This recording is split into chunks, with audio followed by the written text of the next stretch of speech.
ليش؟ أنا فقير وأنا ما أحب الفضايح وأنا ما أحب المشاكل، ليش تهزيلها؟ أنا أشبه الإعلاميين.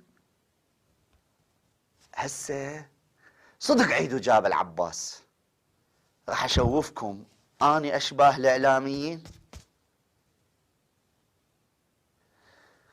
قمتوا ترجفون لين جبت طارق خريان، راح أشوفكم شنو الموضوع وشنو علاقة خريان بالقصة كلها. كمل. أشباه رجال الدين، أشباه المؤثرين، أي أحد انتقد روحتنا أنت عاشق للطشة. لا لا لا، وقف. أولا لازم تميزين يا شهد بين الناقد وبين اللي المشهور اللي يدور طشة. المشهور اللي يدور طشة هذا عنده محتوى يشتغل عليه يصعد بيه، مرة يصعد ترند مرة ينزل. أما الناقد هذا شغله ناقد، فلا حد يتفلسف علينا. تمام؟ وعرفوا هذا الموضوع، انتم صايرين